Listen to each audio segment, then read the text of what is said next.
Bugün sizlerle qəşəng dönər resepti paylaşacağım. Yoldaşımla film izlerken çok lezzetli bir şekilde hazırladık, yedik.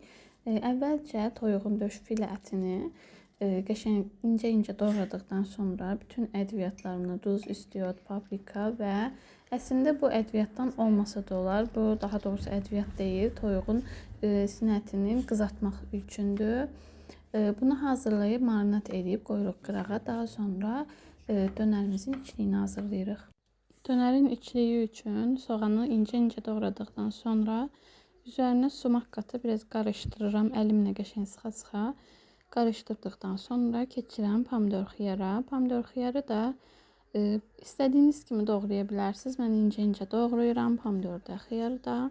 Siz dönəri soğanlı sevmirsinizsə, soğan da katmadan hazırlaya bilərsiniz. Yəni içliyini öz zövqünüzə görə hazırlayarsınız. Hər şey artıq hazırdır. Pomidoru, xiyarı, toyuğun filesini hazırladıq.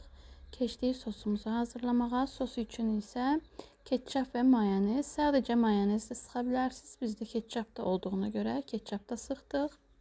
Toyuğun döş ətini qəşəng tavada qızartdıqdan sonra başlayırıq onları hamısını bir yerdə bastırma kimi hazırlayırıq dönərimizi. Ona görə hamısını bir yerdə xırda doğrayıb hem karıştırıp hem de doğradıktan sonra lavaşımızı arasına qəşəng mayonezimizi, ketçupumuzu əlavə edirik.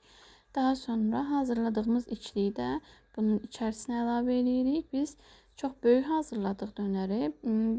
Bir dənəsinə elə bir 2 nəfər doyardı. O derece böyük oldu. Siz istəsəz lavaşı 2 yerə bölüb də hazırlaya bilərsiniz. Daha balaca olsun deyə və yaxud da ki çörəkdə də hazırlaya bilərsiniz. Biz biraz ilk dəfə də hazırlayırdıq. Ona görə çox böyük oldu bizdə, olsun. Daha sonra mən bunu 2 yerə böldüm.